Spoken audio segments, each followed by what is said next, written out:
Hello dear students, कैसे हो आप? आपके उज्जवल भविष्य की कामनाओं के साथ आज फिर एक नई क्लास। हम आपके उज्जवल और स्वर्णिम भविष्य की कल्पना करते हैं, आपको शुभकामनाएं देते हैं कि आप लगातार अपने क्लासरूम में बैठकर, अपनी लाइब्रेरी में बैठकर, जहां पर भी आप पढ़ते हो अपने खुद के रूम में बैठकर लगे रहिए, मेहनत करते रहिए, पसीना बहाते रहिए। सफलता आपका कदम जरूर चूमेगी, ठीक ना? तो एक दिन आपका प्रयास रंग अवश्य लाएगा, इस बात पर विश्वास बनाए रखिए। और आज की क्लास शुरू करते हैं। संविधान की क्लास है, मौलिक अधिकारों की क्लास। किसकी? मौलिक अधिकार। इसके बाद मौलिक अधिकार की लगभग, देखो, मौलिक अधिकार एक बड़ा चैप्टर है, एक क्लास में समाप्त नहीं होगा। पर जो हम मौलिक अधिकार पढ़ेंगे बच्चों, आप और हम मिलकर जो हम मौलिक अधिकार पर चर्चा करेंगे, यह अधिकार आप जीवन में कभी भूल नहीं पाएंगे। भले इसके लिए हमको 3 या 4 वीडियो क्यों ना बनानी पड़ जाए, एक बार हमारे साथ जुड़कर आप इनको पढ़िए, आपको निराशा बिल्कुल नहीं लगेगी। हर चीज क्लियर होगी आपकी। नोट्स बेहतरीन बनाइएगा, इस तरीके से बताऊंगा कि आप धीरे धीरे लिखते चले। चलिए करते हैं स्टार्ट। मौलिक अधिकार का उल्लेख संविधान के भाग 3 में है, सभी लोग जानते हैं। अनुच्छेद 12 से लेकर 35 तक मौलिक अधिकारों का उल्लेख हुआ है। मौलिक अधिकार वैसे अनुच्छेद 14 से स्टार्ट होते हैं और 35 तक चलते हैं। 12 और 13 का प्रावधान भाग 3 में किया गया है। इसके पीछे संविधान सभा के लोगों का एक उद्देश्य था कि भाग 2 वो भाग 3 का अनुच्छेद 12 राज्य की परिभाषा देगा, किसे कहते हैं राज्य। अनुच्छेद 13 सुप्रीम कोर्ट को अधिकार देगा कि संसद ऐसी कोई भी विधि ना बनाए जो भाग 3 से असंगत हो। भाग 3 के अनुच्छेद 12 और 13 पर अगली वीडियो हमारी यही होगी। किसके लिए? अनुच्छेद 12 और 13 बहुत कम पढ़ते हैं। मौलिक अधिकार पढ़ने ही 14 से स्टार्ट करते हैं। 12 में क्या? अपना राज्य की परिभाषा, 13 में न्यायिक पुनर्विलोकन। लेकिन अनुच्छेद 13 केवल न्यायिक पुनर्विलोकन के लिए नहीं है। कौन सी कानून संसद में किया गया संशोधन, क्या विधि है या नहीं है। संविधान से असंगत विधियां और संविधान संगत विधियां, संविधान से पहले की विधियां और संविधान के बाद की विधियां। विधि क्या है? बहुत सारे संशोधन हुए, सुप्रीम कोर्ट ने बहुत सारे आदेश दिए। अनुच्छेद 13 में उन्हीं आदेशों के अवलोकन करते हुए हम अनुच्छेद 13 को पूरा डिटेल में पढ़ेंगे, तब आपको पता चलेगा अनुच्छेद 13 ये भी है। हाँ, अब मैं पूछ लूं आपसे, राज्य की परिभाषा क्या होता है? राज्य, क्या पुलिस राज्य है? आर्मी राज्य है? हाँ है। क्या आर्मी राज्य है? यही तो बात है। जल बोर्ड, नगर पालिका, LIC, HPCL, BPCL, प्राथमिक विद्यालय, माध्यमिक विद्यालय, BCCI, ICICI, HDFC, ये संस्थाएं हैं। नगर पंचायत, नगर पालिका, क्या ये राज्य हैं या नहीं है? ये मैं आपको अनुच्छेद 12 में बताऊंगा। यही है अनुच्छेद 12, ठीक ना? चलिए स्टार्ट करते हैं भाग 3 के मौलिक अधिकार। आज जो बेसिक क्लास मैंने रखी है आपके लिए, वो बेसिक क्लास मेरे डियर स्टूडेंट्स मैंने आपके लिए इसलिए रखी है कि आपको मैं मौलिक अधिकारों का बेस, जो बेसिक है, उसके बारे में बता सकूं। बेसिक, बिल्कुल मौलिक अधिकार प्रारंभ नहीं करेंगे, बिल्कुल बेस बताएंगे। मौलिक अधिकार क्या है, कब लिए गए, क्यों लिए गए, कैसे लिए गए, बिल्कुल प्रारंभ से स्टार्ट करते हैं। अगर हम प्रारंभ में स्टार्ट करें, इतिहास का थोड़ा सा पीछे चले हम इतिहास में, तो 1215 में सबसे पहले मौलिक अधिकारों की बात होती है इंग्लैंड के अंदर।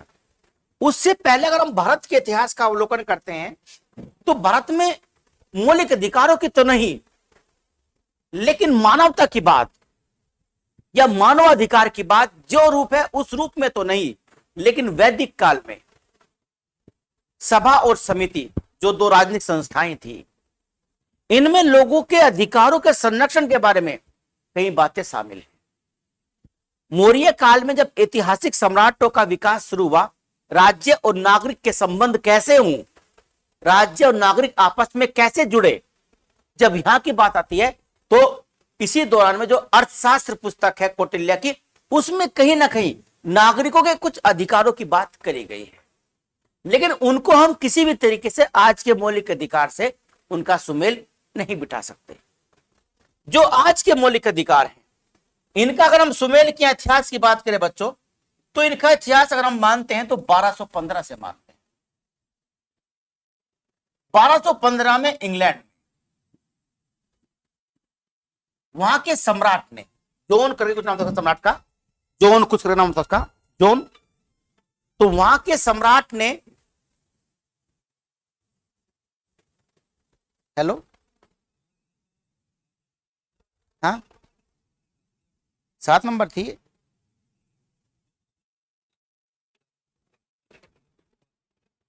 नहीं 7 डाली, 7 वाली, अच्छा 8 वाली आज, अभी थोड़े में डालना, बस वीडियो बनाने के बाद,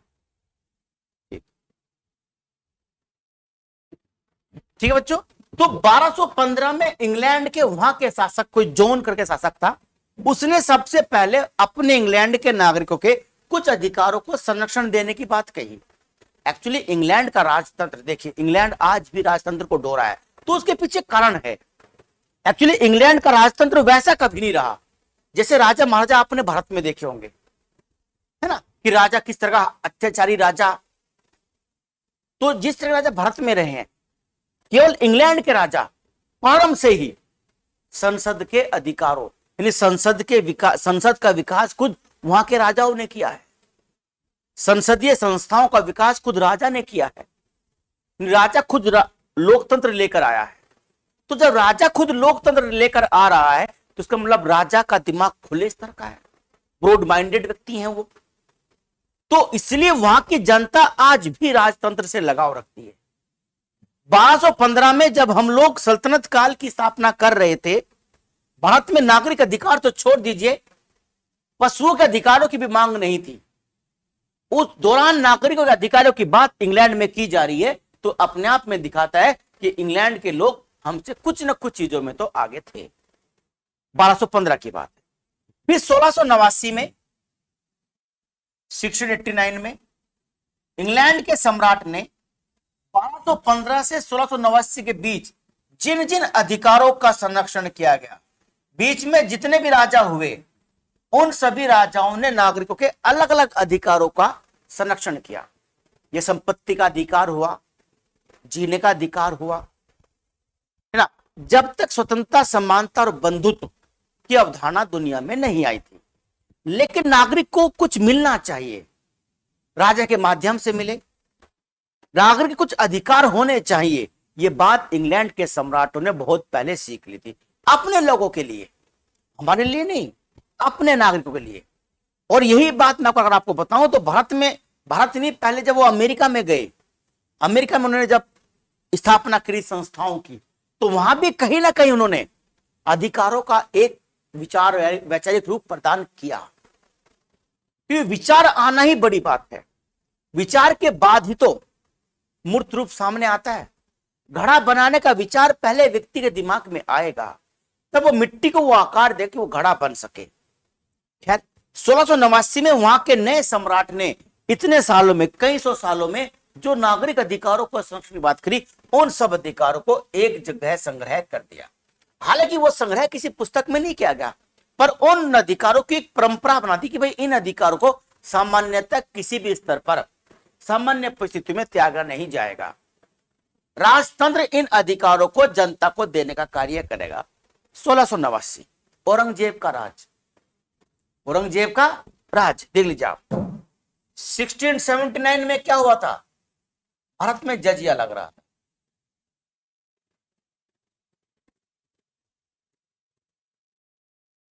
भारत में जजिया लग रहा, हम औरंगजेब के अधीन राज कर रहे थे।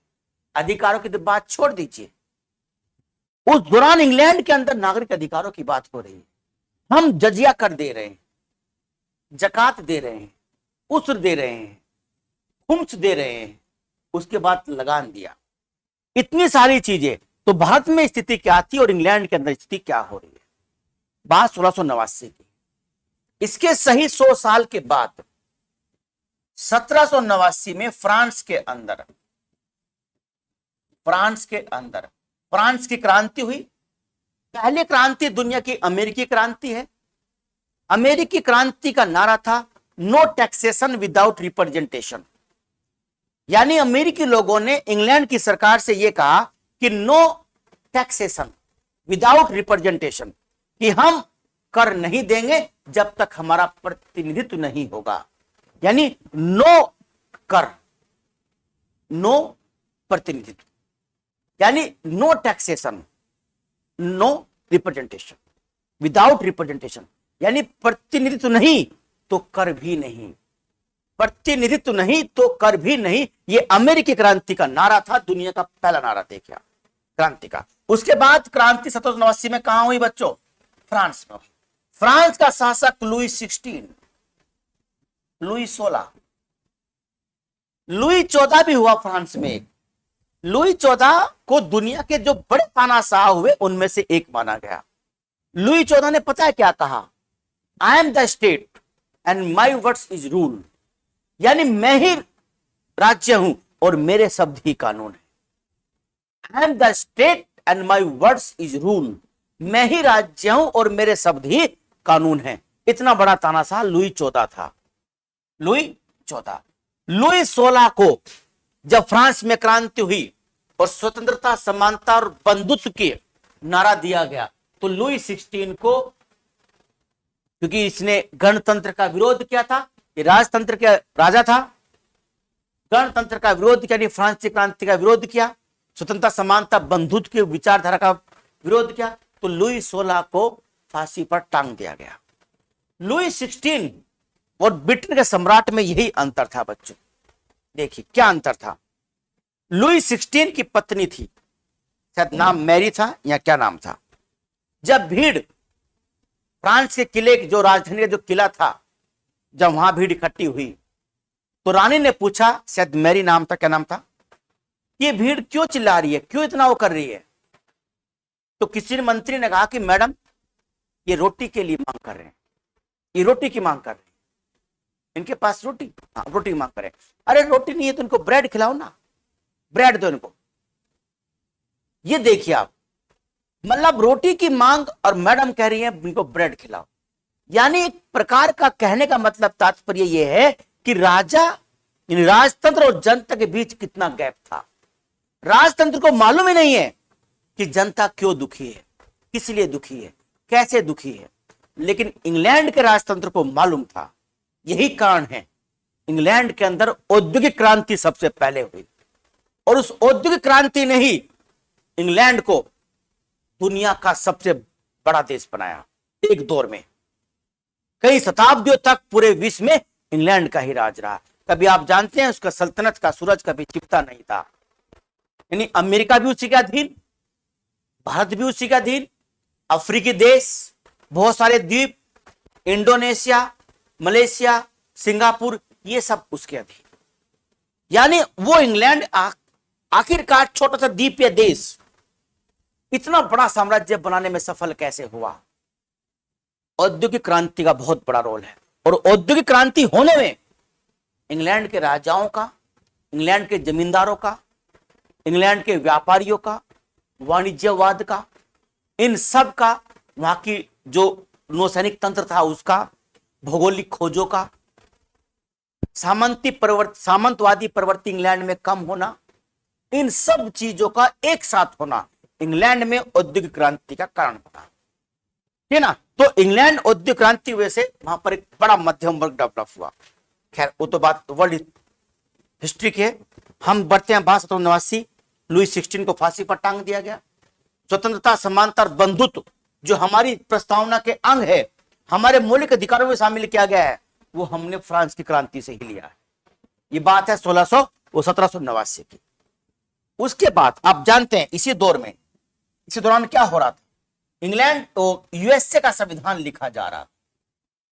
यूएसए की क्रांति के बाद, अमेरिका की क्रांति के बाद, अमेरिका में बच्चों सिर्फ 13 ही स्टेट थे, बस 13 राज्य थे। इन 13 राज्यों ने मिलकर ही अपने लिए एक केंद्र बनाया, एक संघ बनाया, बोला गया USA, United state of America. जो यूएसए आज 50 राज्य पर, इसमें 13 राज्य थे। यूएसए के मूल संविधान में फंडामेंटल राइट्स, मौलिक अधिकारों का उल्लेख नहीं है। मूल संविधान का उल्लेख नहीं है। अभी मैंने आपको 1689 की बात बताई, इंग्लैंड के अंदर 1689 में जब वहां के राजा ने इन परंपराओं को संग्रह करने का कार्य किया, तो उस प्रस्ताव को बिल ऑफ राइट्स कहा गया। बिल ऑफ राइट्स, अधिकार पत्र कहा गया, बिल ऑफ राइट्स कहा गया। उसी बिल ऑफ राइट्स से प्रभावित होकर यूएसए ने, अमेरिकी क्रांति ने, यूएसए अमेरिका ने अपने यहां 1791 में मौलिक अधिकारों का समावेश किया। मौलिक अधिकारों का समावेश कब हुआ यूएसए में? 1791 में हुआ। मूल संविधान में ध्यान रखेगा, मूल संविधान में ना तो वहां स्त्री को कोई अधिकार दिया गया था अमेरिका के अंदर, न ही किसानों को अधिकार दिया गया था, न ही मौलिक अधिकारों की चर्चा थी। इसीलिए यूएसए में भी आप जानते हैं दास प्रथा को समाप्त करने के लिए 1860 के दशक में वहां पर क्रांति हुई, दास प्रथा समाप्त हुई। और वो खूनी क्रांति थी, ऐसी क्रांति थी, बहुत लोग उसमें मारे गए। ठीक, चलिए, उसमें कौन था? वहां का राष्ट्रपति अब्राहम लिंकन। अब्राहम लिंकन राष्ट्रपति थे यूएसए के, जब वहां विद्रोह हुआ था, क्रांति हुई थी। ठीक, तब जाके वहां स्त्रियों को, कुछ जो ब्लैक हैं उनको अधिकार दिए गए थे। तो अमेरिका पहले से अधिकारवाद था ऐसा नहीं है, वहां भी धीरे धीरे चीजें डेवलप हुई हैं। तो अमेरिका का जो बिल ऑफ राइट्स है 1791 का, वही हमारे मूल अधिकारों का, जो हमने अपने देश में अपनाया, भारत में अपनाया, वही इसका स्रोत है, बिल ऑफ राइट्स 1791 वाला। अब 1791 में जो मौलिक अधिकार आए, जो फंडामेंटल राइट्स आए, वो कौन से थे? वो कुछ तो 1689 वाले बिल ऑफ राइट्स से, कुछ 1789 की जो क्रांति हुई थी फ्रांस की, कुछ उससे लिए गए। इन सब के साथ साथ तो जो लोक हुआ, जिसने संपत्ति के अधिकारों की बात बताई, वॉल्टेयर, मॉन्टेस्क्यू, है ना, जॉन लोक, कांट, प्लेटो, अरस्तु, इन सब विचारकों के जो विचार थे, उन विचारों को मूर्त रूप देने का कार्य इसी 1791 के बिल ऑफ राइट्स में किया गया। और हमारा जो संविधान के जो मौलिक अधिकार है भाग 3 के, उनका मुख्य स्रोत यही 1791 का बिल ऑफ राइट्स है। संविधान सभा के जो मेंबर थे, उनमें एक मौलिक अधिकार समिति थी और एक मौलिक अधिकार उप समिति थी। इसी प्रकार की समिति थी अल्पसंख्यक समिति, एक उप अल्पसंख्यक समिति। तो अल्पसंख्यक समिति और मौलिक अधिकार समिति, इसके अध्यक्ष थे वल्लभ भाई पटेल। पटेल इसके अध्यक्ष थे। जो उप समिति थी मौलिक अधिकारों की, यानी मौलिक अधिकार उप समिति, उसके अध्यक्ष थे जेबी कृपलानी। जेबी कृपलानी, इन्हीं दोनों ने मिलकर बिल ऑफ राइट्स का अध्ययन किया।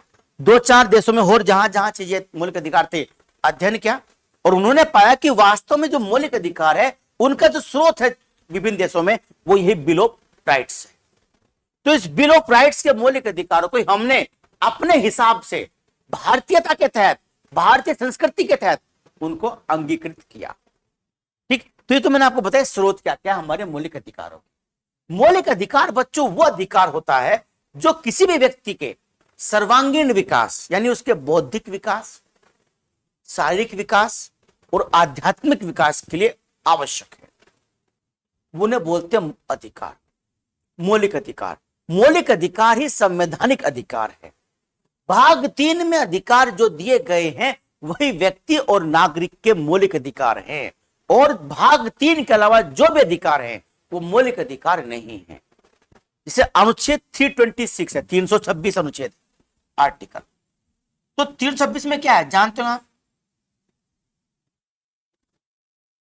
वोट देने का अधिकार है, मतदान का अधिकार है।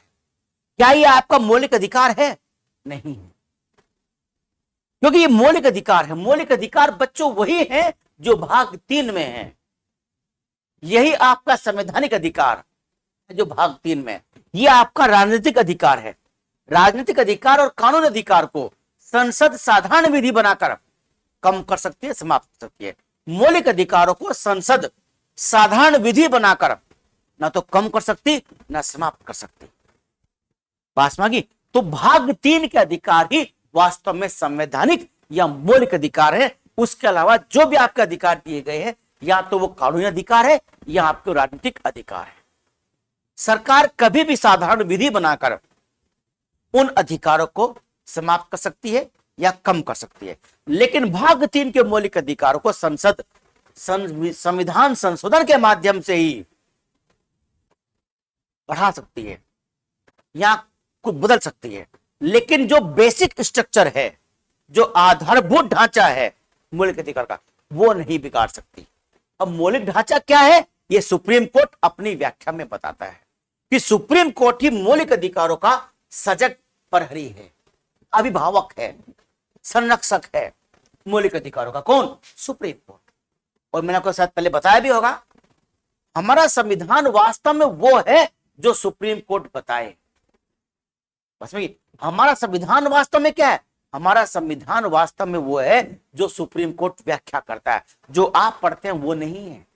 आपने पढ़ा कुछ और, सुप्रीम कोर्ट की व्याख्या थी कुछ और, तो कौन सा मानना है? जो आपने पढ़ा वो, अगर सुप्रीम कोर्ट की व्याख्या वो, जो सुप्रीम कोर्ट की व्याख्या है वास्तव में वो संविधान है कि सुप्रीम कोर्ट ही हमारे मौलिक अधिकारों का संरक्षक है, अभिभावक है।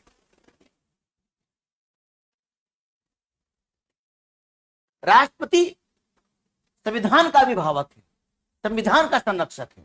मौलिक अधिकारों का संरक्षक अगर पूछता है तो उच्चतम न्यायालय है। अब देखते हैं भारत में कैसे काम चला। भारत में वैसे तो 1895 स्वराज विधेयक में ही कुछ अधिकारों की बात करी गई थी, पहली बार 1895 में तिलक के द्वारा। तो ये जो अधिकार थे, ये मतलब भारत में पहली बार नागरिक अधिकारों यानी संविधान की बात करी गई थी कि संविधान सभा द्वारा संविधान होना चाहिए, बनना चाहिए, उसमें ये अधिकार इस तरह की बातें करी गई थी। लेकिन औपचारिक मांग जो थी वो सबसे पहले 1928 में, बच्चों ध्यान रखिएगा, नेहरू रिपोर्ट में करी गई थी। मोतीलाल नेहरू की अध्यक्षता में 9 सदस्यों की एक समिति बनी थी। कितने मेंबर थे? 9 मेंबर थे। यह समिति बनाई गई थी साइमन आयोग की रिपोर्ट के आने के बाद। साइमन आयोग का जब कांग्रेस विरोध कर रही थी तो भारत सचिव बर्कनहेड नाम था उसका, बर्कनहेड ने चुनौती दी भारतीय राष्ट्रीय कांग्रेस को और भारतीय को कि अगर आप चाहते हो तो अपने लिए एक अलग संविधान बना के दिखाओ। कांग्रेस ने चुनौती स्वीकार कर ली और मोतीलाल नेहरू की अध्यक्षता में मई 1928 में 9 सदस्यीय समिति बना दी। उसके मेंबरों में पंडित जवाहरलाल नेहरू भी थे। ये ऐसी समिति थी जिसमें पिता और पुत्र दोनों शामिल थे। किसमें? नेहरू समिति में। सुभाष चंद्र बोस भी थे, मोहम्मद अली जिन्ना भी थे, तेज बहादुर सप्रू भी थे। तो ये सब इस समिति के सदस्य थे। समिति ने अगस्त में अपनी रिपोर्ट दी। उस रिपोर्ट में जो नेहरू रिपोर्ट थी, उस रिपोर्ट में पहली बार एक तो भारत में मौलिक अधिकारों की बात औपचारिक रूप से करी गई।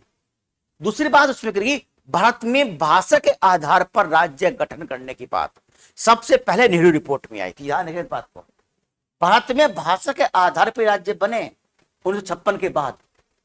उससे पहले 56 से पहले भाषा के आधार पर राज्य बनाने का लगातार विरोध हुआ, चाहे वो जेवीपी समिति हो,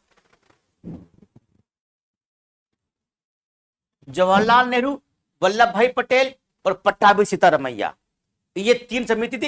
इन्होंने भी भाषा के आधार पर मना किया था। एक राजभाषा समिति बनी थी, उसने भी मना किया था।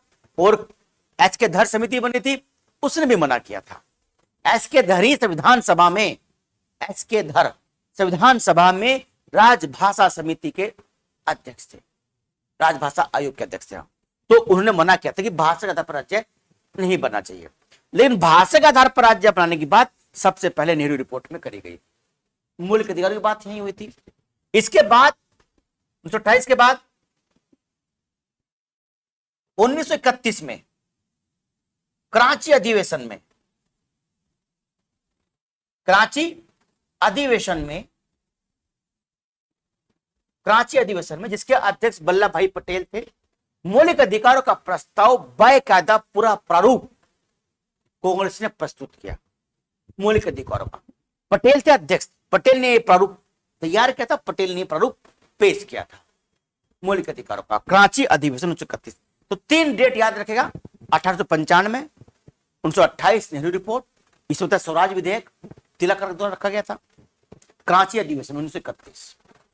31 के बाद इसे गोलमेज सम्मेलन हुए, सैमन आयोग की रिपोर्ट आई, तो इन सब के आधार पर 1935 का एक्ट बनाया गया, भारत सरकार अधिनियम 1935। लेकिन ब्रिटिश सरकार ने इस अधिनियम में मौलिक अधिकारों की बात नहीं की, यानी ब्रिटिश सरकार नहीं चाहती थी कि भारत में नागरिकों को मौलिक अधिकार मिले। अगर ब्रिटिश सरकार चाहती कि मौलिक अधिकार मिले तो 1935 के अधिनियम में जहां इतने प्रावधान थे, 300 कुछ अनुच्छेद देश में, देखिए आप 300 प्लस अनुच्छेद थे इसमें 1935 में, पर मौलिक अधिकारों का कोई बात इसमें नहीं थी। जब मौलिक अधिकार इसमें नहीं थे 1935 में, तो इसका तात्पर्य यही लगता है कि ब्रिटिश सरकार नहीं चाहती थी कि भारतीय नागरिकों को कोई अधिकार दिया जाए। चलिए अब आगे बढ़ते हैं।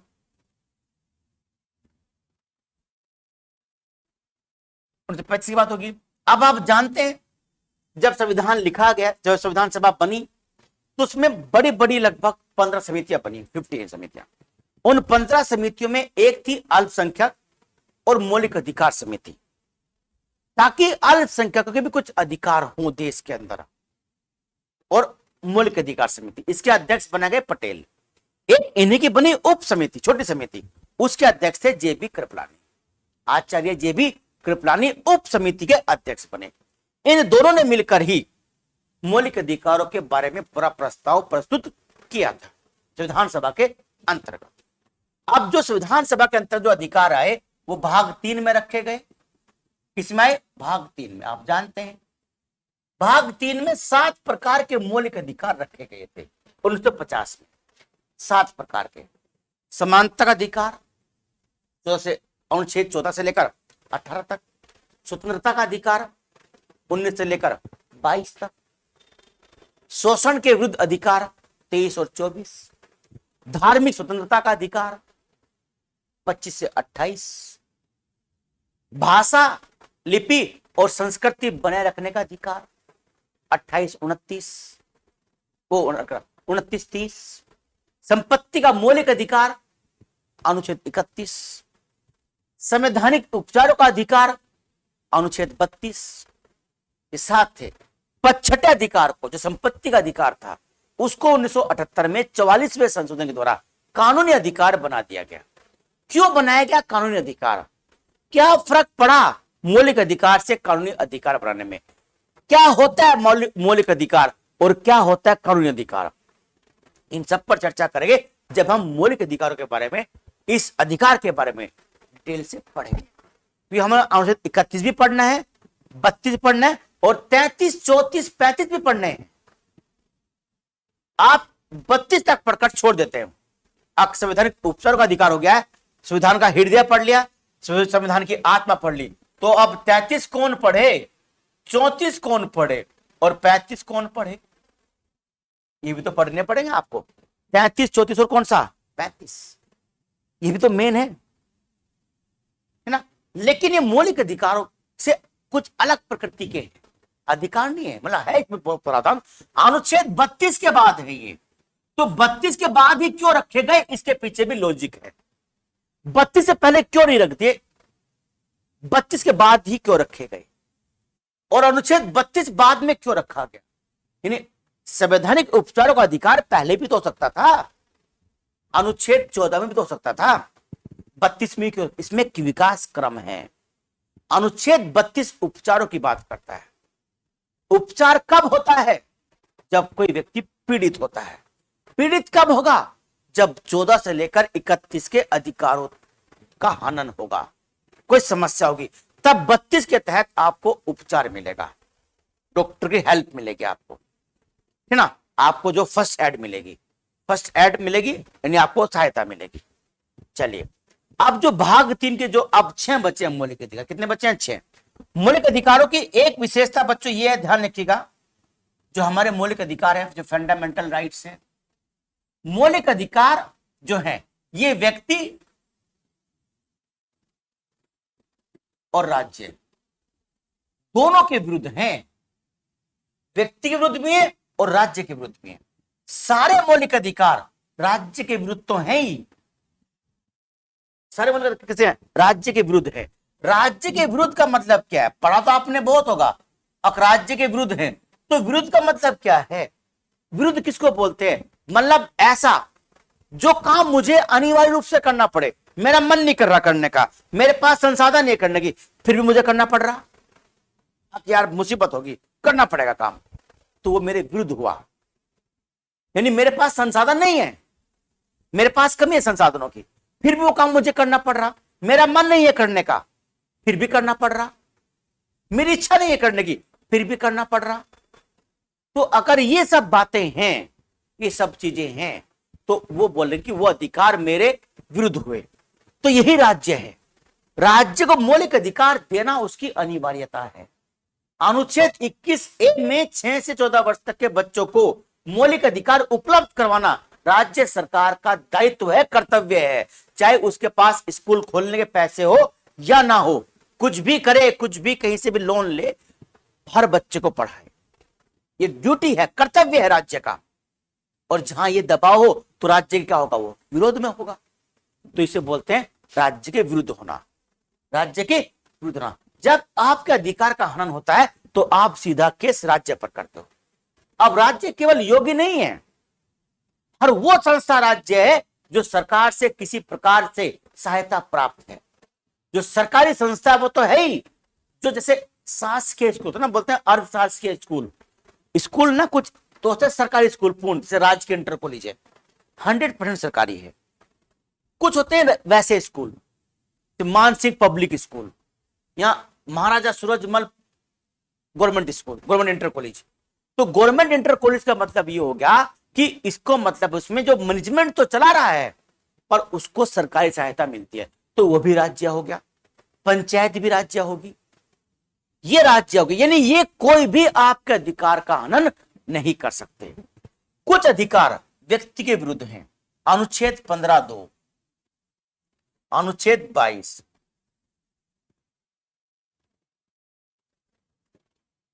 नहीं, अनुच्छेद 23 और अनुच्छेद 24।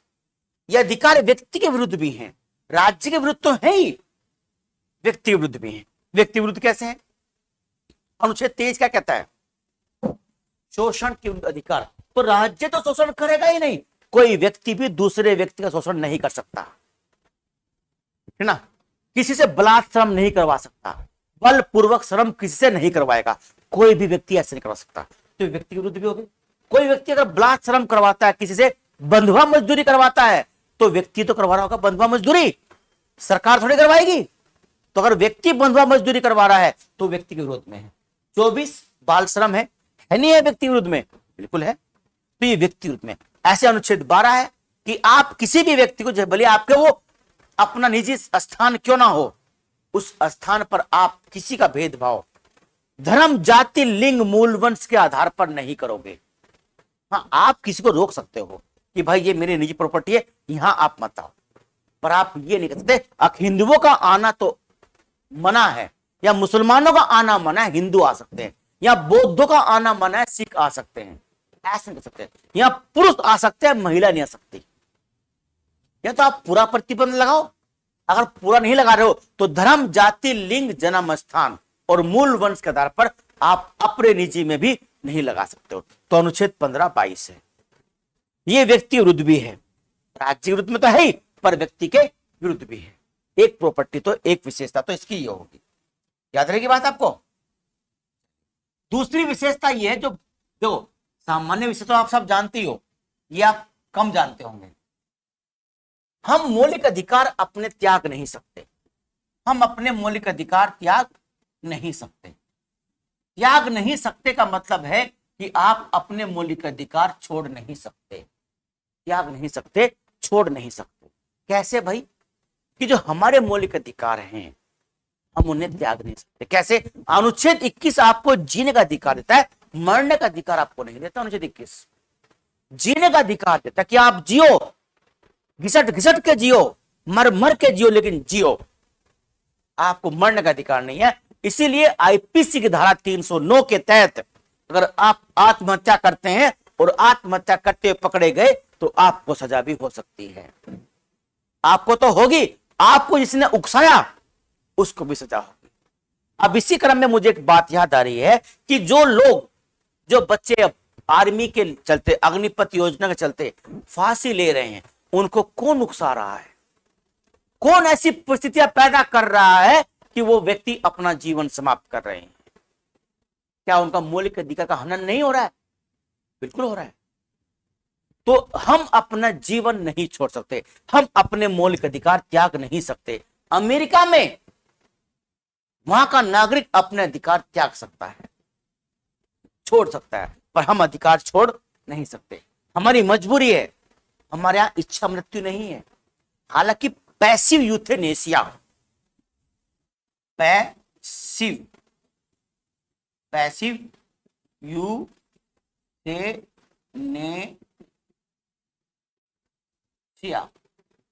यहां कहता हूं पैसिव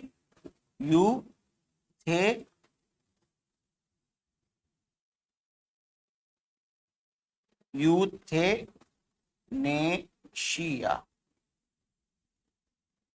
पैसिव यूथेनेशिया एक होता है एक्टिव यूथेनेशिया। पैसिव यूथेनेशिया को सुप्रीम कोर्ट ने कुछ परिस्थितियों में अलाउ दिया है, अधिकार दिया है। यानी इच्छा मृत्यु कुछ गंभीर परिस्थितियों में व्यक्ति इसकी मांग कर सकता है। पैसिव का मतलब होता है कि अगर किसी की इच्छा मृत्यु, कोई ऐसा व्यक्ति है कि उसका जीवन बिल्कुल अब ऐसा ही हो गया, अब उसको मरना ही पड़ेगा, वो जीवन सब बिल्कुल खराब हो गया, 20 साल से बीमार है, ठीक नहीं हो रहा, घर वाले परेशान, प्रॉपर्टी बिक गई, कर्ज हो गया, समस्या हो गंभीर होगी, व्यक्ति भी गंभीर है, बच नहीं सकता, तो उसके लिए पैसिव यूथेनेसिया है। सुप्रीम कोर्ट ने कहा कि ऐसा पैनल बनेगा, वो अनुमति देगा। खैर, तो पैसिव का मतलब होता है कि उस व्यक्ति का जो लाइफ सपोर्ट सिस्टम है, लाइफ सपोर्ट जैसे वेंटिलेटर होता है ना, वेंटिलेटर वो है, ऑक्सीजन प्रणाली है, वो हटा दो, दर्द निवारक दवाइयां उसको देते रहो क्योंकि उसको दर्द महसूस ना हो, पर जो लाइफ सपोर्ट प्रणाली है उसको हटा दो। तब तक ईश्वर की इच्छा होगी वो जिएगा और नहीं इच्छा होगी तो नहीं जिएगा। अमेरिका में एक्टिव यूथेनेसिया कई राज्यों ने अपनाया है, अमेरिकी संघ ने नहीं अपनाया है, वहां के कई राज्यों ने अपनाया है। तो वहां पर एक्टिव का मतलब होता है इंजेक्शन लगाकर मार सकते हैं। तो सुप्रीम कोर्ट का बड़ा अच्छा निर्णय है कि अगर भारत में एक्टिव कर देते तो बहुत समस्या आ जाती है। खैर, तो यह मौलिक अधिकार नहीं है, ये एक सिस्टम, एक व्यवस्था बनाई है, लेकिन मौलिक अधिकार पैसिव यूथेनेसिया नहीं है। यानी हम अपने अधिकार त्याग नहीं सकते, हम अपने अधिकार छोड़ नहीं सकते। जो अधिकार हमको दिए हैं हमको उनको मानना ही पड़ेगा। अमेरिका में व्यक्ति अपने अधिकार छोड़ सकता है। ये होगी बात, एक बात। तीसरी विशेषता, मौलिक अधिकार न्याय योग्य है, न्याय योग्य है, यानी यह अधिकार न्यायालय द्वारा परिवर्तनीय है। न्यायालय इन अधिकारों को लागू करवा सकता है कि भाई इस अधिकार को लागू करो, करना पड़ेगा, आप इस अधिकार को आपको लागू करना ही पड़ेगा। यानी न्यायालय दबाव बनाकर, नियम बनाकर, कानून बनाकर अधिकार लागू करवा सकता है। तो न्यायालय में परिवर्तनीय है, न्याय योग्य है। इनका जैसे ना प्रस्तावना न्याय योग्य नहीं है, मैंने को बताया प्रस्तावना में जब पढ़ा था, पढ़िए प्ले लिस्ट में प्रस्तावना की 2 क्लास पढ़ी है। अगर डिटेल में पढ़नी है प्रस्तावना तो आप वहां से पढ़ लीजिएगा। प्रस्तावना न्याय योग्य नहीं है। प्रस्तावना संविधान का अंग तो है लेकिन वो न्याय योग्य नहीं है। प्रस्तावना के आधार पर आप कोर्ट में केस दायर नहीं कर सकते, मौलिक अधिकारों के आधार पर आप केस दायर कर सकते हैं। एक विशेषता ये होती है। चौथी विशेषता, हमारे कुछ मौलिक अधिकार व्यक्ति को और कुछ मौलिक अधिकार केवल नागरिक को प्राप्त है। यानी जो अधिकार व्यक्ति को प्राप्त है वो सारे अधिकार नागरिक को तो प्राप्त हैं, यानी नागरिक तो वही है जिसको सारे संवैधानिक अधिकार प्राप्त है। अनुच्छेद 14 से लेकर अनुच्छेद वो 12 से लेकर 35 तक जितने भी अधिकार हैं वो सारे अधिकार नागरिक को हैं। लेकिन जो व्यक्ति है, जो व्यक्ति विदेशी है, भाई व्यक्ति तो नागरिक भी तो व्यक्ति है। व्यक्ति हम बोल सकते हैं कि जो व्यक्ति है यानी जो नागरिक है, अनुच्छेद 15, 16, 19, 29 और 30 ये अधिकार केवल और केवल भारतीय नागरिक को प्राप्त है, ये व्यक्ति को प्राप्त नहीं है। यानी किसी विदेशी व्यक्ति को यह अधिकार प्राप्त नहीं, यानी उनके अधिकार हम छीन सकते हैं। हम उनके अधिकार का छीन लेते हैं तो वो अपने इस अधिकार के लिए कोर्ट में केस दायर नहीं कर सकते। यानी जो ये 15, 16, 19, 29, 30 अगर ये अधिकार सरकार छीनती है तो भारत का नागरिक सुप्रीम कोर्ट में केस दायर कर सकता है। अगर हम किसी विदेशी का अधिकार, किसी अमेरिकी, पाकिस्तानी, चीन, जापान, इंग्लैंड के किसी व्यक्ति के ये अधिकार छीनते हैं तो वो सुप्रीम कोर्ट या हाई कोर्ट में केस दायर नहीं कर सकता। अनुच्छेद 14 व्यक्ति को तो मिला ही है, हर एक व्यक्ति को प्राप्त है, नागरिक को तो प्राप्त है ही, सारे अधिकार नागरिक को प्राप्त हैं, लेकिन ये अधिकार केवल नागरिक के लिए हैं। अनुच्छेद 14 से 12 से 35 तक सारे अधिकार नागरिक को प्राप्त हैं, लेकिन ये अधिकार केवल नागरिक को है, ये विदेशी को प्राप्त नहीं। 14 सबके लिए, इसके लिए भी है। अजमल कसाब का नाम सुना होगा, पाकिस्तानी आतंकवादी ताज होटल पर हमला करता, पकड़ा गया जिंदा, फिर भी हमारी जुडिशरी ने, हमारे कोर्ट ने उसको पूरा अधिकार दिया अनुच्छेद 14 के तहत, विधि के समक्ष समानता और विधि का समान संरक्षण कि तुम्हें भी अपना पक्ष रखने का पूरा अधिकार है। रखो अजमल कसाब, अपना पक्ष रखो। वकील किया, अपना पक्ष रखा, कोर्ट, हाई कोर्ट गया, सुप्रीम कोर्ट गया, और जब फांसी की सजा हुई सुप्रीम कोर्ट से, हाई कोर्ट से, फिर सुप्रीम कोर्ट से, तो अपनी फांसी की सजा को माफ कराने के लिए राष्ट्रपति महोदय के पास भी गया। यानी हमने टेररिस्ट को, जो हमें मालूम था कि टेररिस्ट है, अगर चाहते हम तो वहीं का यहां वहीं शूट ऑन द स्पॉट, है ना, शूट ऑन द स्पॉट कर सकते थे, लेकिन नहीं, हमने उस विदेशी को भी अब उसके मौलिक अधिकार है 14 के तहत वो दिया, लड़ा केस, राष्ट्रपति तक गया और राष्ट्रपति महोदय ने उसकी फांसी सजा को माफ नहीं किया और उसको फांसी दे दी गई थी। यानी विदेशी को प्राप्त है, 14 भी प्राप्त है, 17 भी प्राप्त है, 18 भी प्राप्त है, 20 भी प्राप्त है, 21 भी प्राप्त है विदेशी को, 22 भी, 23 भी, 24 भी, 25, 26, 27, 28, 29 और 30 नहीं है, ये नहीं है। एक ये बात आप जरूर याद रखिएगा, ठीक। अच्छा, ये तो होगी ये विशेषता, ये लिख लीजिए आप, कौन कौन सा अधिकार किसको प्राप्त है।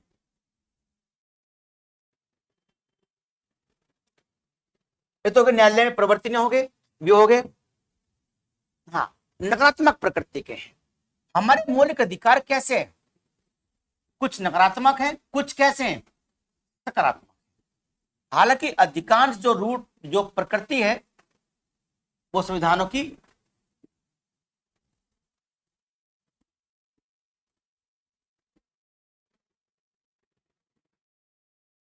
वो कैसी है, वो बच्चों सकारात्मक नहीं है, नकारात्मक है। नकारात्मक मतलब है कि हम अपने अधिकार, हमारे अधिकार अंत्यांतिक नहीं है, अंत्यांतिक, अंत्यांतिक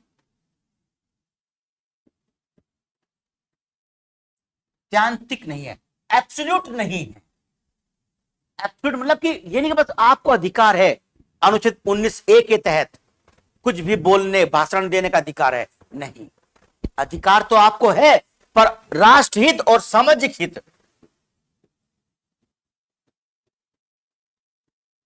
राष्ट्रहित और लोकहित, राष्ट्रहित और लोकहित के संदर्भ में आपके ऊपर युक्ति युक्त प्रतिबंध लग सकते हैं। युक्ति प्रतिबंध लग सकते हैं मतलब क्या हुआ, कहने का ये हुआ कि आपको अधिकार तो है, पर वो अधिकार आपके अंत्यांतिक अधिकार नहीं है।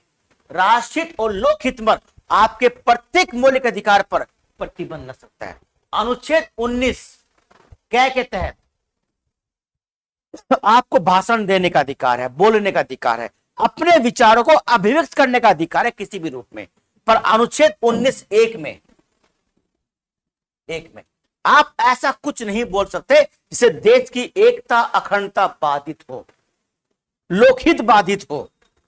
यानी आपकी स्वतंत्रता वहीं तक है जहां की दूसरे की स्वतंत्रता शुरुआत नहीं होती। यानी आपके अधिकार है तो, पर आपको अधिकार प्रतिबंध के साथ है ना। ये होगा आपके अधिकारों की विशेषताएं, मौलिक अधिकारों की विशेषताएं। कुछ बात समझ में आ गई होंगी, बहुत सारी चीजें। अब हम जो हमारी जो नेक्स्ट वीडियो होगी वो अनुच्छेद 12 और अनुच्छेद 13 को लेकर, इसको आप जरूर देखिएगा। अनुच्छेद 12 और अनुच्छेद 13 इन दोनों की वीडियो में बनाऊंगा एक साथ, अनुच्छेद 12 की भी और 13 की भी। अनुच्छेद 12 में राज्य क्या होता है वास्तव में, किसे राज्य कहते हैं, और अनुच्छेद 13 क्या है वास्तव में, किस तरह का प्रावधान 13 में। और फिर हम अपनी नेक्स्ट वीडियो से समानता का अधिकार 1 में, स्वतंत्रता के अधिकार 1 में, इस तरीके से बनाते हुए चलेंगे ताकि आपको कोई भी संशय ना रहे किसी प्रकार का भी। अनुच्छेद 33, 34, 35 भी जरूर पढ़ेंगे।